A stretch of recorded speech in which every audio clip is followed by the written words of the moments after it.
My name is Ken Hackshaw. I'm the president and founder of the Caribbean Risk Management Institute. I decided to do a podcast called Risk Unfiltered. Risk matters to all of us, and Risk Management 101 teaches us that it must start with us, the individual, first. So the podcast speaks to folks like your good self, for we are all exposed to some level of risks. And we have pretty good fun. I taped the first podcast with Dr. Kirk, the head of the biosecurity department at the University of West Indies at Cavehill. Very interesting conversation. And you would see that in a few moments. It's interesting that we are having this conversation. It's actually very timely, not just because of COVID and the interest around pathogens and pandemics, but you sent me a document and couple weeks ago, and I was going through it, and I have a bunch of questions which is so germane to the conversation we're going to have, which is the convergence of risk management and biosecurity. And I actually learned a term called affective skills. So affective skills is behavior and attitude that students learn to be effective in their personal and professional lives. Who would have thought that? Who would have thunk? Kirk, did you know about that? No. Well, it's in the document that you would have sent me weeks ago. Hi, Kelly. Okay. It's new to me too, I didn't hear that before. Yeah, listen, so Kirk, hi. So Kirk, why don't I start by doing the following? So I'm going to ask you a few questions based on what I know we know of biosecurity. The theme here is the convergence. I mean, what role does effective risk management, risk assessment play, should play, ought to play? And where do you see that convergence going forward in your space and at Cavehill? Yeah? Okay. How can we best integrate, align the two disciplines? Right? And given what I would have read, it's actually very inextricably linked if we didn't know that before. So let me just read something to you and then you give me your feedback. And it speaks to the convergence topic. It goes like this, and I'm reading from Dr. Douglas, the guest editorial document, Biosecurity Spaces, Practices, and Boundaries. Yeah, so the paragraph goes like this. Instead of more mastery through greater awareness, risk society signals a world where we become conscious that unconsciousness does not mean full control. Bruno Latour radicalizes back by emphasizing social and material complexity, underlining the sense that there can be no true security, that risk is not simply more awareness, but that taking action to reduce risk is part and parcel of social and material generation of risks.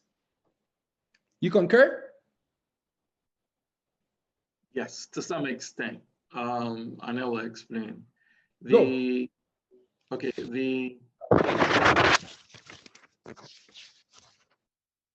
point that was made in terms of awareness, deal with risk management, I think I would definitely take that point. Even though I think awareness is a critical part of it, but it's not the end all and be all of it.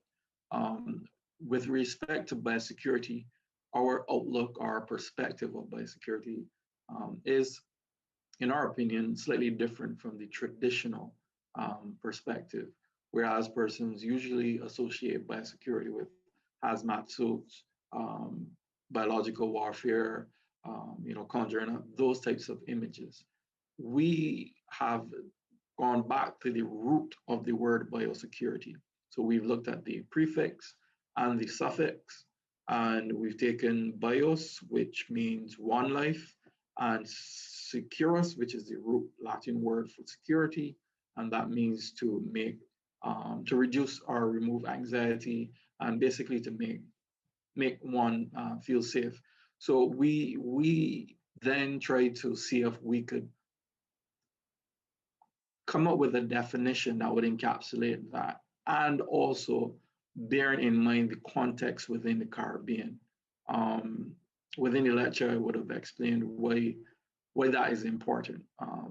Because within the Caribbean, we have a unique set of vulnerabilities. We have hurricane severe weather systems. We have, African Sahara dust. We have earthquakes. We have volcanoes. We have rising sea levels. We have climate change. We have so many things converging all together within this small area. And then we have layered on top of that the issue of the biodiversity decline in the Caribbean and also in Latin America. There was a 2020 report compiled by the WWF, the Worldwide Wildlife Fund, and that study revealed that between 1970 and 2016, that the wildlife populations in the Caribbean and Latin America have declined by 94% compared to the rest of the world. So we are almost triple some of the other areas with our regions within the global sphere. So we have a number of layered complexities within the Caribbean. So the traditional view of biosecurity is not necessarily going to work. So what we did, we've defined biosecurity as the science and practice of safeguarding lives and livelihoods. And how do we do this? And this is through the reduction of systematic vulnerabilities to biological ecosystems. So anything that affects biological ecosystems and threatens lives and livelihoods, that comes under the banner of biosecurity. So that gives us the umbrella within to capture whatever issues we would be facing in the Caribbean. Then we took it a step further because that is very broad. And what we would need then is some mechanism in order to start somewhere. And we have to have a formal way of doing it and not a haphazard way. So we actually devised and designed an analytical tool, which we call Cavehill. And this is a tool that we've used to scan the environment. We know it's not going to be perfect, but we don't expect perfection because we're now starting and we now are looking at these particular issues. But what it does, and one advantage it gives, is that it allows you to look at many different spheres and disciplines. And so it drives a multidisciplinarity in terms of your perspective of the issues that you're looking at. And the Cavehill acronym stands for political, economic, social, technical, health, and this could be animal, human, and plant. Then there's environmental, then there's ethical, and then there's legal. So all of those dimensions we actually examine and take a look at and see how we can then craft comprehensive and suitable solutions to tackle the issues. So with respect to the question you had asked in terms of risk management, what we are doing is trying to reduce vulnerabilities. And we have to look at the risks that are posed by these particular threats from within the region, whether they be due to climate change, whether it be infectious diseases, whether it be human trafficking or narco trafficking, or something that's happening in any area. But we've had to within our limited resources and our limited scope in terms of what we know that we can achieve, we have then had to define 3 focal areas with which we will operate within those boundaries, so that we don't extend ourselves too much, because you can take on too much and then you can lose your effectiveness and also your impact. With respect to the risk management, we think this is important and action needs to happen. And yes, risk assessments are definitely desirable. You need to collect data. You need to have an informed view of what the risk potential that exists. And then you have to craft ways of mitigating against those risks. And some before they happen, and some, because they're already happening, then you have to try to figure out how can you reduce their impact. So that's where I think the convergence of risk management and biosecurity comes. Okay, so a couple of things. So how are you now? Well, when I say you, I mean the department and Cavehill. How are you now identifying your risks? What are you? Is there a methodology, a framework, or is it, you guys get together and you do some brainstorming, or is it just based on historical data? It has happened, so we know it's going to happen again. I mean, how do you then identify? How do you come up with risks, and what exactly? How do you define risks in the biosecurity space? Well, I know that's pretty, front-loaded questions, but let's see if you could build a framework to help you move forward. Okay, with respect to risk, these would be things that we will have observed, whether it be in global or regional space, that are have tremendous impact on lives, human life, animal life, or plant life, and also livelihoods. Then we look to see if those particular issues are present in the Caribbean. With respect to UWI, in terms of, do you mean the organization? If we do adopt a risk-based approach to, in terms of education, because that's a slightly different question. Specific your department, biosecurity. So everything we're talking about now is about biosecurity. Yeah. So when I say you and it's you and your department and your team, right? And the risks to your objectives, whatever those objectives may be in the biosecurity space. And you alluded to that a little earlier. But let me get very specific. And this jumped out at me this morning. I'll say about 4 o'clock this morning. And I framed the question like this. Given how COVID has significantly disrupted economies, livelihoods, 400,000 plus lives in the US here alone, should biosecurity be deemed a more immediate existential threat than, say, global warming? And before you answer that, in that material you sent me, there was a reference to, there was a comment that went like this. Unlike the COVID pandemic, the deleterious public health and economic impacts of global warming are not as immediate as, say this. So why is it not then your team and the World Wildlife and all of the other bodies pushing that greater existential threat given COVID? And should they? Well, I think again, there is a disconnect, and people fail to understand the interrelatedness. So for instance, the COVID-19 is a symptom, right? So it's almost like you have a cough. The cough is COVID-19. But what is the true root cause of it? Is it only wildlife? Perhaps not. That relationship between humans and wildlife, we have to fix. That is abundantly clear, right? And that is one lesson that we have to learn, and we have to learn quickly, or else, unfortunately, this will not be the last pandemic that we will perhaps even see in our lifetime. And it will probably be of a greater severity, because in my view, COVID-19 is quite, I wouldn't want to say mild, but it could be a whole lot worse. When you look at Ebola and you look at Marburg and a lot of the other viral hemorrhagic fevers, the course of illness, it is, I don't even know the magnitude, but magnitudes worse than COVID-19. But it is the mode of transmission that makes COVID-19 as deleterious in terms of its impact on human society right now. The ability to be transferred by respiratory, the respiratory route from human to human. Within the Americas, there are those viral hemorrhagic fever viruses.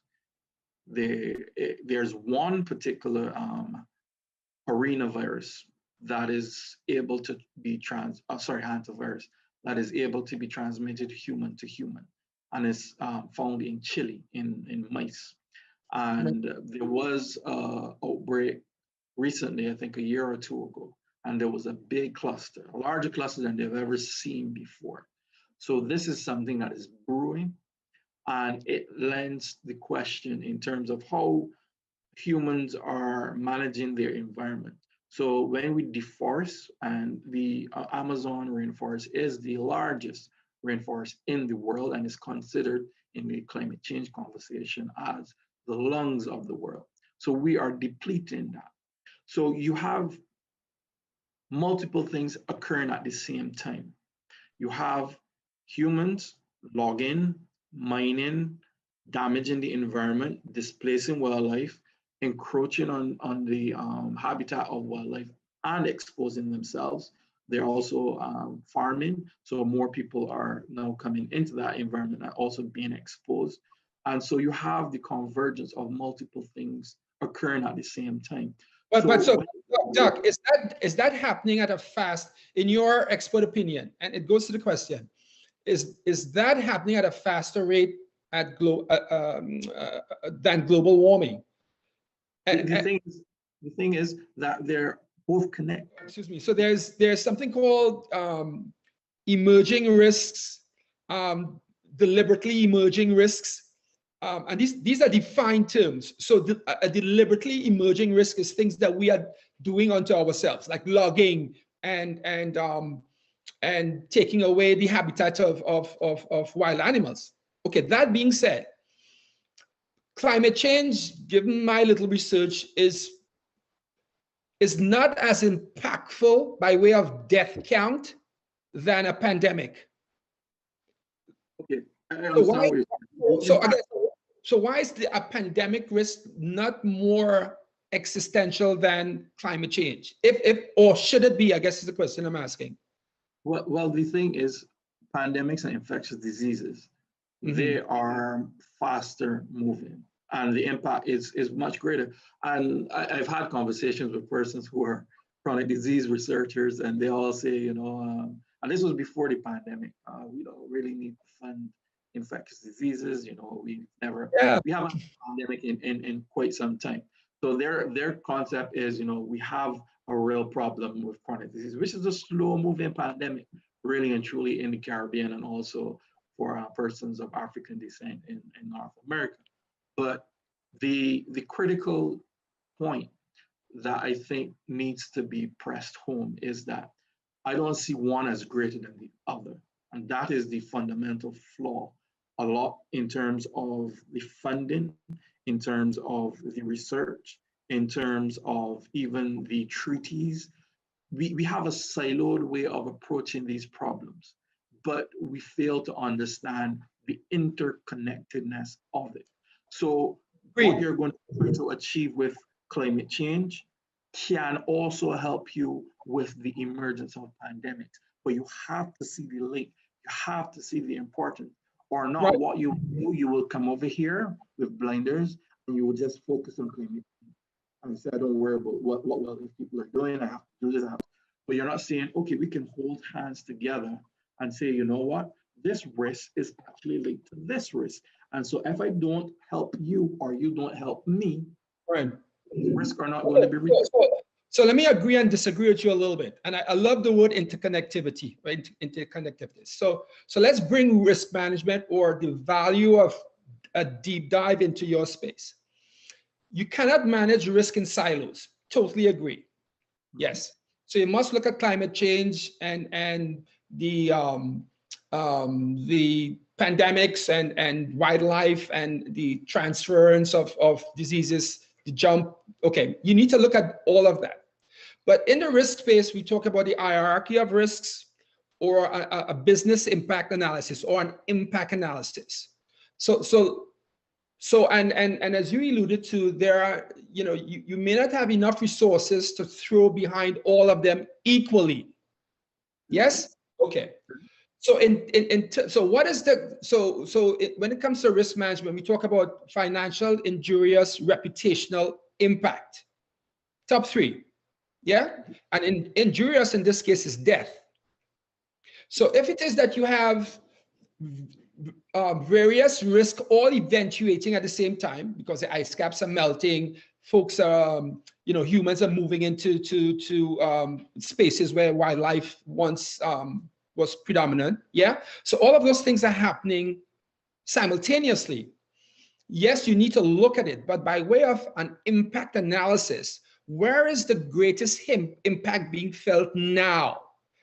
And the greatest impact is by death. So the ice caps are melting, snow caps are melting, fossil fuels are thinking. But the last piece of research I looked at, they said if by 2030 certain things aren't done, then all hell breaks loose. Yeah. But you have 2-point-something million people that have died thus far because of this coronavirus. Well, so, you see, the thing is, so let me just finish this point. So global warming may have contributed to what we are facing now, yeah? But I go back to the question then. So maybe in reframing the existential threat, not just as global warming, because in my respectful view, if you do an impact analysis, global warming as a contributor to the 2-point-something million lives there, more specific than that is the fact that you have biosecurity that's probably not as funded or as much attention being paid specifically to that element than, say, the melting of the ice caps. And so from a risk management perspective, that's how I am viewing it. So you have the floor. Okay. First, I would say that climate change is more than just the melting of ice caps, and there's heat waves there. And I'll give you one statistic because this precedes our next initiative that we will launch in this summer. And this is on air pollution in the Caribbean. So we are going to launch a clean air initiative for the Caribbean. The WHO, they have released a statistic that shows that 7 million people die every year, right, because of pollution. Right. So when you put that up next to COVID-19, thus far, right? But that happens every year. Okay. Every year. So that is why I want people to understand that it is not that this is bigger than this or this is bigger than that, because they all threaten lives. They all threaten livelihoods.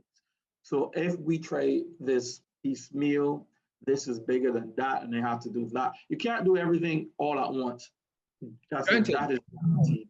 And for instance, if you were running a business, you would look for the thing where you're leaking money the most and try to fix that, right?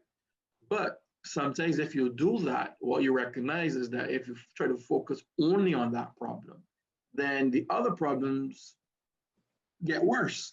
And in trying to fix that problem, now you've taken your eyes off of those, and then you run yourself into problems. So perhaps the better way of approaching it would be then to see how can we do an integrated approach, looking at the impacts of all of them combined and what is the most suitable and most comprehensive approach that will give us the best bang for our buck, rather than saying, okay, this is now the biggest problem, and we have to throw all the money behind this, but then we leave gaping holes. And once you've quote unquote wrestled that to the ground, now you have, a million skyscrapers now to try to climb. So do you know that, and Natasha and I were talking about this in passing. You ever heard of, and it's a medical term, risk homeostasis? I know homeostasis, and I could perhaps. No. We're putting the two together. Risk homeostasis. Don't dissect this stuff. Risk homeostasis. What I'm saying is that I don't know the actual term, but by hearing the two terms, I can kind of guess. Okay, take a guess at what do you think the relevance is? Well, homeostasis is having everything within balance. Right. Having your body, or having an environment in homeostasis, or even a chemical reaction. So it is everything within balance and having your risk balance. Right. So, but in the risk space, when we talk about the risk homeostasis, it's similar to the analogy you just raised there. With you can't be doing this and forget that, and so it speaks to putting a control to mitigate one risk for the most part, and that control becomes a risk unto itself, right? Or you take more risk because of the control. And a good analogy will be, you go and you change your brakes in your vehicle, and because you have new brakes, you think, no, I could drive faster, right? So you have right. So that said, let me ask you another question, and it speaks to the governments of the Caribbean islands. Most of the government of the day currently are looking at business continuity and disaster preparedness from a legislative standpoint. A good example would be Bahamas has a ministry of disaster preparedness. But in their heads, and again, I'm looking for feedback from you, in their minds, and rightly so, business continuity or disaster preparedness was always around hurricanes or earthquakes, something infrastructural. Do you believe that in building legislation around business continuity or disaster preparedness, that there needs to be some focus on biosecurity as well, given what we are experiencing now? Yeah, I think so. And one article that we have currently in press for publication speaks to that in terms of having pandemic insurance. Right.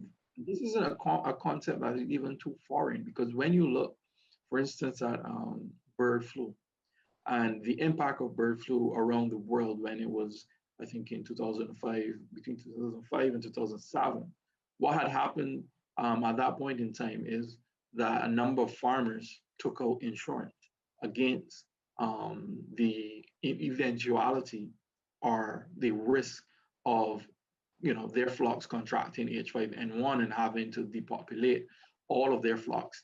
And that happened for some of them, I think even in the UK. And you had to have mass burials of the flocks. So you had to dig large pits and burn them and cover them. So the idea of having insurance against infectious disease outbreaks or pandemics is not unprecedented. However, when it is at the magnitude as it is for COVID-19, the question is how are you going to offset that risk as an insurance body or organization? You would perhaps prefer to have done it beforehand, right? Build up the mass of finances, and then in the eventuality that occurs, then you would have to make your payouts. But that is something that I think will evolve over time in terms of the risk product that insurance companies may offer in terms of business continuity. Right. Taking out insurance also on the lives of the C-suite employees that they may even have, because these are critical members to the functioning of businesses. So it is in the conversation, and I think over time you'll start to see it emerge, because it is a risk that now people actually recognize pandemics are not a fairy tale. Yeah, but Doc, the overtime approach, knowing some of these decision makers, as I think I do, a risk has already eventuated. right? So I don't know how many lives would have been lost in Barbados. So this coronavirus is here. And to your point, it's not going to be it's not the first, and nor will it be the last. And so in its very construct, disaster preparedness is preparing for disaster. It could be 1 year from now, 2 years from now. So I want to respectfully submit as part of this conversation, and I don't know where the biodiversity department is with this, is that, you know, how strong your advocacy is for some of these things we are talking about. And knowing you, I think you're a strong advocate for future proofing the Caribbean, and I dare say outside of the Caribbean as well. But if you can't think it, you can't act on it. And these guys aren't thinking or asking the questions you and I are talking about. So and I'm not as in tune or as aware of how you are advocating up the government line to get some of these things done. And so you and I would have spoken about the problem with the reinsurance companies globally, where there's an impact to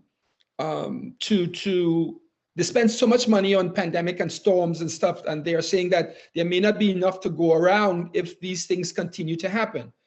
So again, you can't fight all of the battles, but there needs to be controls in place for not if, but when these risks do eventuate. And what I've seen, observed, and researched, folks aren't doing the things you and I are talking about as robustly as they ought to be doing it. And when I say they, I mean the governments and the institutions. Natasha, you guys want to jump in with a question? I don't want to hug all Dr. Douglas's time, because I can do this for the next 5 hours. You're talking, and I'm thinking about when we used to speak in the early days about, essentially what you are, both you, Dr. Douglas and Ken.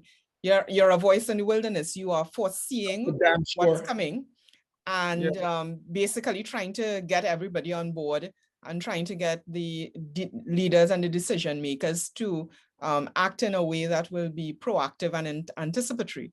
But at the same time, as you've said, Ken, if you cannot imagine it, you're not interested in acting on it. And people who are in positions of power tend to have a little hubris themselves.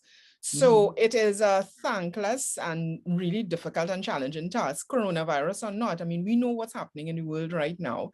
I mean, you just have to look up north where you are, Ken, and see how decision makers are even in the midst of unprecedented daily deaths, twiddling their thumbs and denying what is in front of them. So we could talk till thy kingdom come.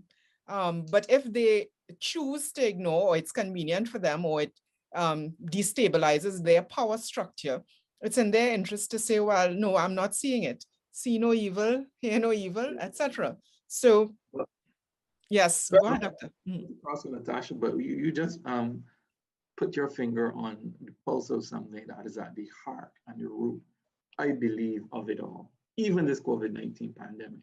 And for me, that is human behavior and how you can modify human behavior. Because with someone who has hubris,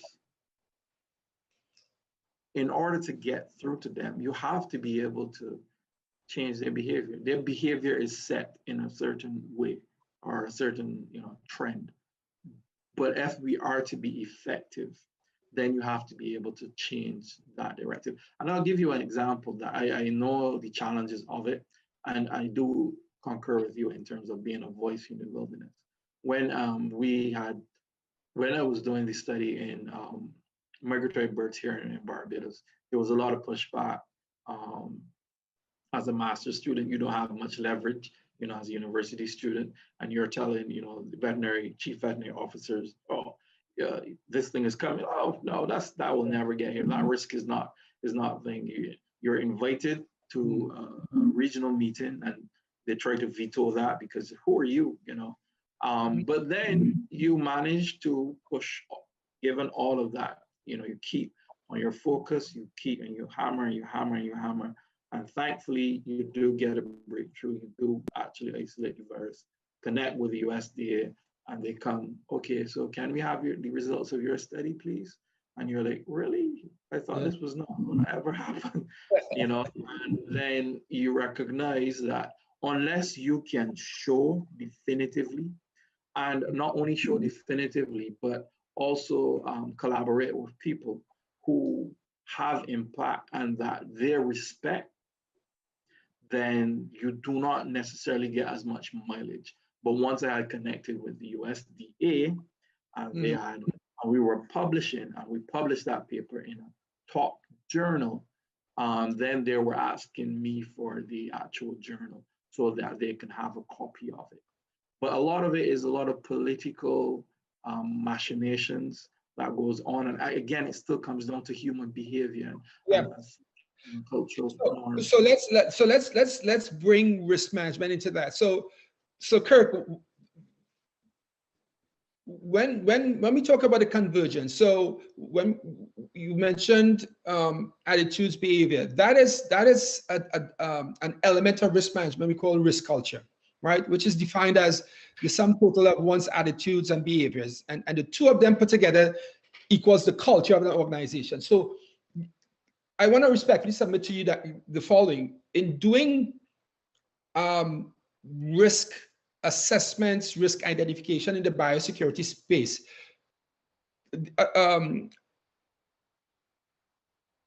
a category of risk ought to be people risks, right? Both within your organization and externally. And people risk, one of the elements of that is culture, risk culture, attitudes, behaviors. And it kind of goes back to that term I found in the paper you sent me, affective skills, behavior and attitudes of people around their personal and professional space. Now, there's also something we call accepted risks. So in doing a full-blown risk assessment within, say, your department or in the biosecurity space, there will be risks that you will have to accept because you will have no control over it, right? But that then needs to be documented. And one of them could be political risks. One of them could be people risk or the attitude and behaviors of others, because you'll never be able to convert all. To Natasha's point, you know, 2-point-something million, 400-something thousand people would have died. And I'm looking at the news, and there's a store owner in Naples, Texas, one of the richest communities in Florida, that folks aren't wearing masks. The cashiers, they aren't wearing masks. Yeah. So unless it's there's legislation around it, unless you are forced to do it, some folks will not do it. Yeah. But that's your point. Even if you do legislate it, legislation is not a miracle portion. That does, because true. People break law. Yeah. Right? Yeah. Exactly. So there's always an element of, you know, residual risks, right? And so I'm using terminologies and concepts that as we would have discussed, that needs to be part of your lexicon around biosecurity, because they all fall in place. Yeah. Is Kelly there? Kelly? Yes, I am. Do you have any questions? Also, Doc, I need to forewarn you. Kelly is a chemistry kind of well, other than the academic side of it, you know, she wants to pick your brains a little bit. Kelly, you have any questions for the Honorable Doc? I have a comment rather, because I wanted to jump into that climate change versus or the exercise. Yeah, I wanted to jump into that debate because I think the real root cause of it is really mankind's indiscriminate use of natural resources. So I think both climate change as well as the issue of biodiversity loss, they are both manifestations of the same risk driver. And therefore, by focusing on which one is more important than the other, you miss the opportunity to address that real root cause. Because, for instance, in Trinidad, we all know the wild meat parang season, right? And there's never really been public engagement with respect to what is the consequence of having a wild meat season, right? It's part of our culture. You know, it's part of a season that brings us joy, but missing in that conversation is the impact on our biodiversity. Unless that link made, you would find that people don't make that connection with that we are tapping into resources that we ought to leave well alone. Right. Yes, I think that's an important part of the conversation.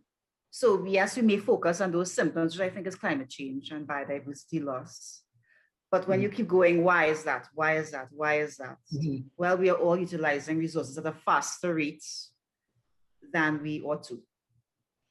Why is that? Because the population is constantly expanding, the world population. Not only is the world population expanding, but also the desires of each individual. Before, your wants would have been,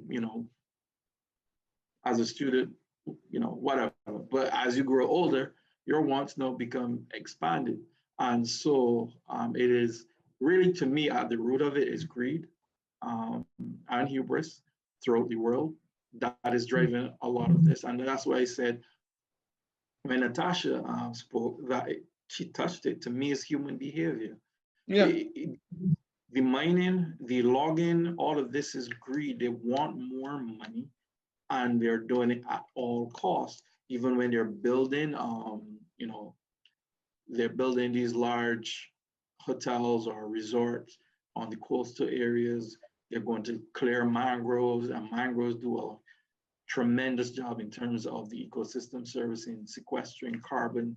But a lot of this is now going to be brought into the conversation, and kind of the policies and the treaties that are signed are driving this change that is slow.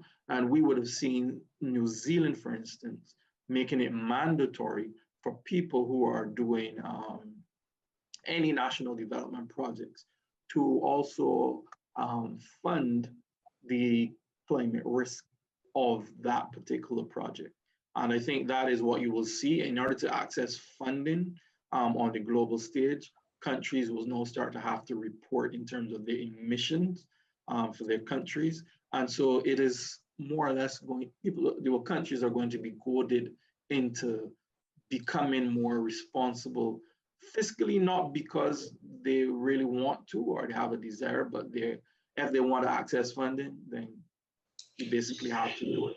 Yeah, Can I just add something, Ken, if I may, before you do? Mm-hmm.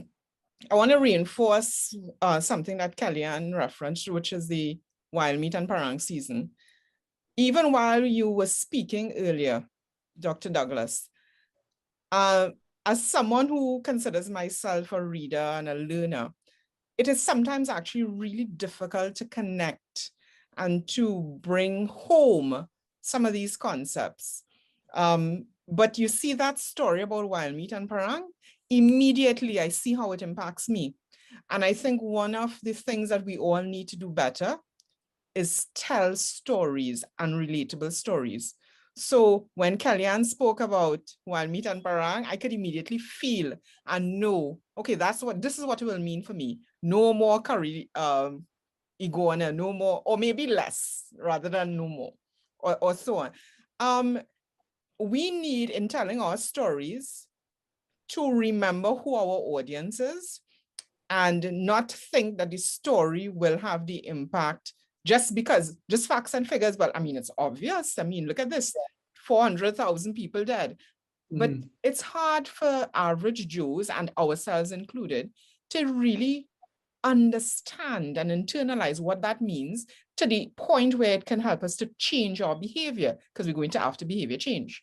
So that's one. I think we need to start not just using the facts and figures, but making our communication and advocacy that much stronger by using relatable stories like parang and wild meat.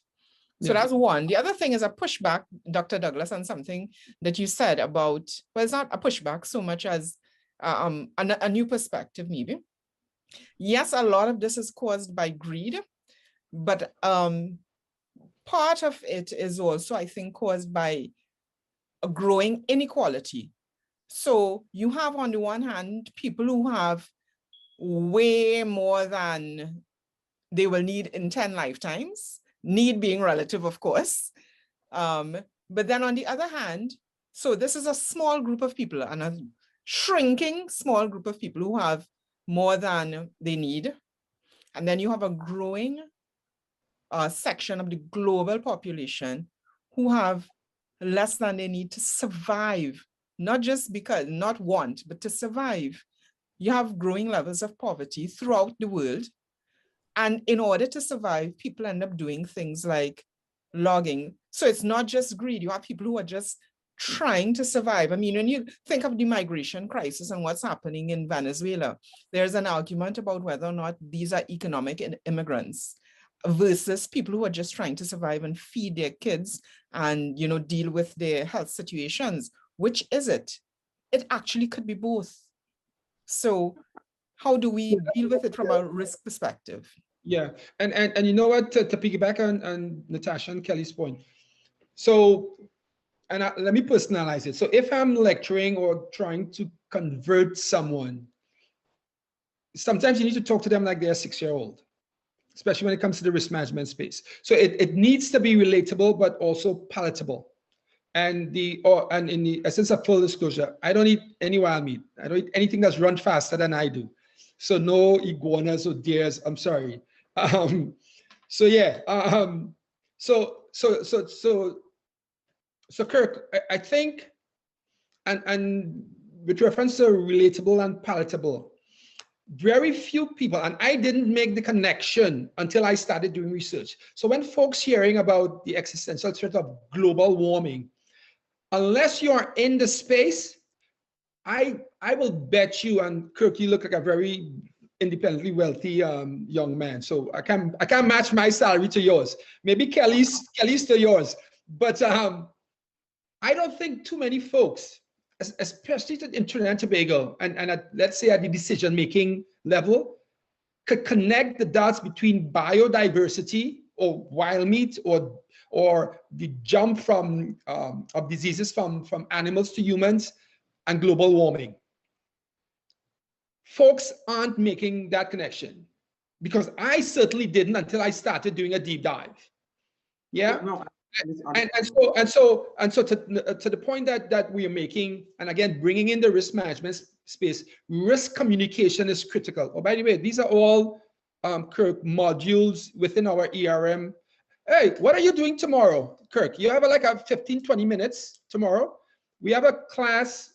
Well, it starts this evening, but I would like to invite you to come and share some thoughts on these same things we're talking about with the students tomorrow. It's at Lockjack Global School, but everything is online. So think about it. If anytime between 9 and 3, if you have 15-20 minutes to share certain perspectives around this topic we are talking about.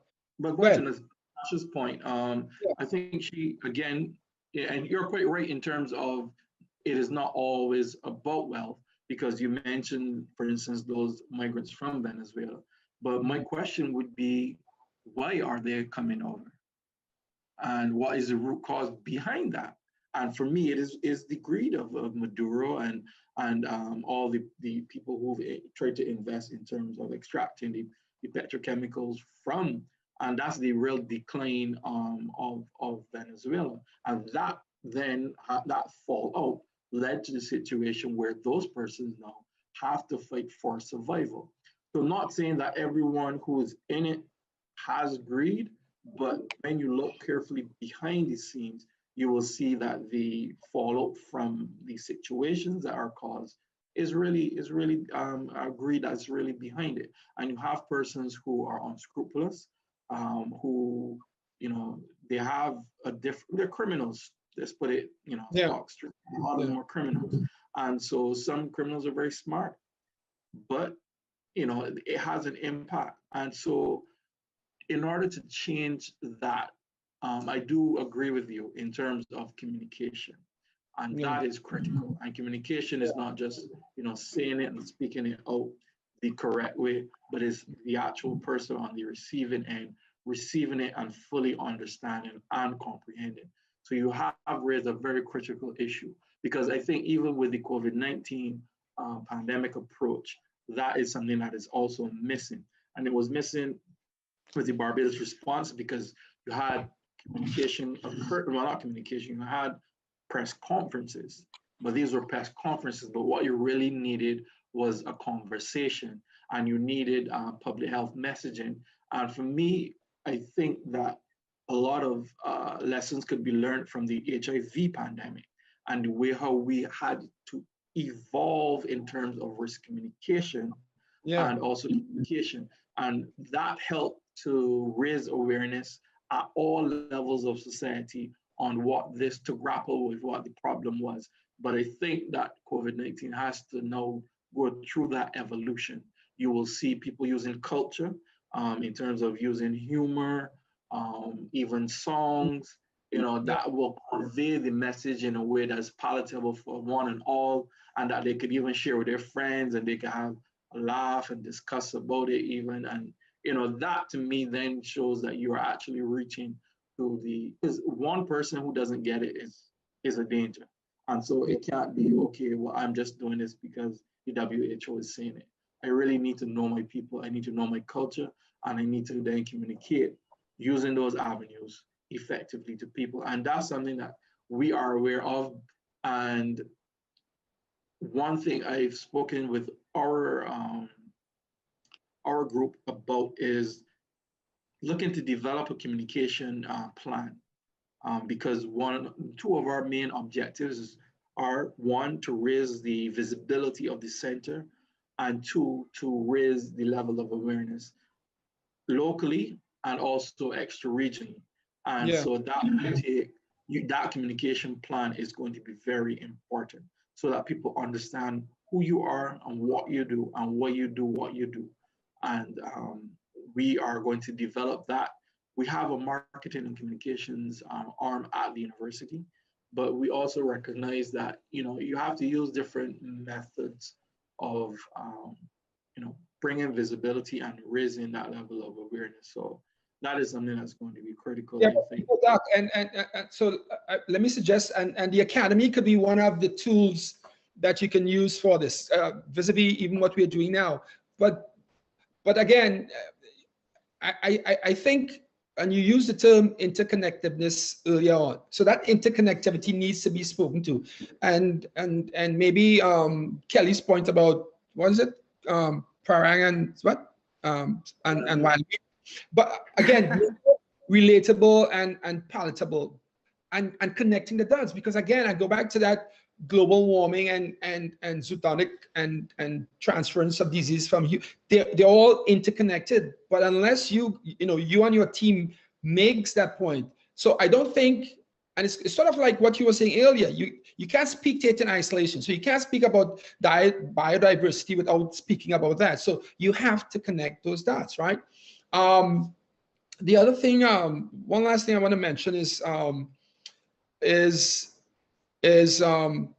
not just about getting out the message, but who, because unless you get someone who fully understands conceptually, philosophically what we're talking about, you can't hand this off to someone who, just because there's no communications. So they have to speak from the inside out, right? And unfortunately, that behoves folks like us. So when we are speaking of the, whether it's integrating ERM or ERM in the global space, that's why, individuals like Natasha and Kelly will join me in advocating for these things. But communication is key. And you also need to speak respectfully on the ROI to what you're doing. And sometimes the return on investment is not just obviously it's not monetary, but if you don't do this, then you'll die, right? And again, it wouldn't reach everybody, but it's not just what you communicate, but how we communicate and who does that communication. So one of the methodologies or the concepts in risk obviously is risk communication, right? Gentlemen, if I may interject, we're now at an hour. I know, when we get started, it's really it's easy to go on and on. I think we've had a great conversation, but I know we would need to wrap up. Do this. So yes, Dr. absolutely. Thank you for taking the time. Go ahead. You want to say something? Yeah, I'll just come to Kelly's point. We are actually doing a wild meat study in Trinidad and Tobago and also in Jamaica. We are planning to roll that out either this month or next month. So that will be rather interesting. I know they eat wild meat, so they'll participate. Yeah. Well, but we do recognize that it's a cultural phenomenon, not only in Trinidad and Tobago, but a lot of other Caribbean countries. Not very much so here in Barbados, but definitely in Grenada, St. Vincent, Dominica, even Jamaica, because that's one of the pilot sites that we're doing it. We're doing Jamaica and also Trinidad and Tobago. But I know that the hunters are, how should I say, cautious because they think that we want to shut them down, but that is not the case. All we want to do really is to understand the risks that they actually. What's that word again? Yes. Yeah, the risk that they encounter when they go into the forest, because the risk is not in the actual curry that you curry armadillo or tattoo or lap that you eat. It is really when you are in the forest hunting, the aerosols, the urine, the feces that you can be exposed to, or even your dog. Then in terms of butchering the meat, that contact with blood, that is where the higher risks are. And so we want to engage them and not to, because as you mentioned, this is something that everybody looks forward to in Trinidad and Tobago every Christmas, because that is the season that, people, that's what they do. Good luck with them with that one. Yeah. I want to introduce you to the concept of homegrown wild meat too. So yes, we actually. So I'll invite you guys to come. We have sure. 3 more. We have 3 more events planned for this month. The first one will be examining illegal wildlife trade and also money laundering. Kelly, this will be right up your street, and the impact of the illegal wildlife trade on money laundering. We have the head of ACAMS. You'll be familiar with ACAMS, which is the Anti-Money Laundering Certification Organization. The director for the Americas, William Grob, he will be one of the panelists. And so they'll be discussing that. The second one is with wild meat. And that will be really interesting. We have Michelle Singh from Cardi. She is a Trinidadian, and she was very much involved in the growing wild meat, like wild meat farming. That initiative in Trinidad and Tobago, so that should also be interesting. And then finally, on the 25th, we have One Health, land use changes, and Caribbean wildlife. So the impact of our activities, human activities on wildlife. We're trying to see if we can get the chief town planner from Jamaica, and we have a environmental coordinator from NEPA, which is the National Environmental Protection Agency in Jamaica. So he will be on the panel, but we're waiting to see if we can also get a town planner, so we can discuss issues of our urban and rural development and their impact on wildlife and biodiversity. But yeah, I think that you guys will be for them, probably from a usage standpoint.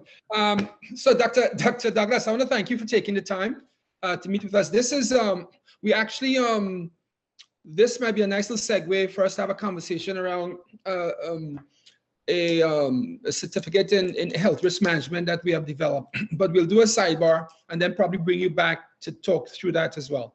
That will be offered through the academy. We have 3 courses that are pending approval, short professional courses that the center is going to be offering as well here. They should be, I'm hoping, sometime in either April or late March or early April. I'm hoping that there will be we will get approval, and then we can actually administer them. Okay, good. I hope risk management is part of risk assessment is part of the risk management is going to be a big part of the first course. The title of it is biosecurity more than meets the eye. Okay, that's the title, and I will look at risk management where biosecurity is coming. So Doc, I want to thank you. It's always a pleasure. Kelly, I want to thank you for taking the time from your busy schedule. Natasha, thank you as well. No problem. We'll do this. Yeah, we'll do this again. I really enjoyed the conversation, guys. Yes. Okay, Doc. I really enjoyed the conversation as well. So thank you again for inviting me, Ken. And anytime. You guys have a wonderful weekend. Okay, do the same. I would like you to stay tuned for more podcasts coming up. It's meant to inform, educate, and to help you plan and identify What risks matters to you? Whether you are running a kiosk, a grocery store, a conglomerate, hair salon, or a major entertainer or an upcoming entertainer. So I want you to stay tuned for some of these podcasts, or all of them, but I look forward to engaging you guys. So join us and stay tuned. Thank you much.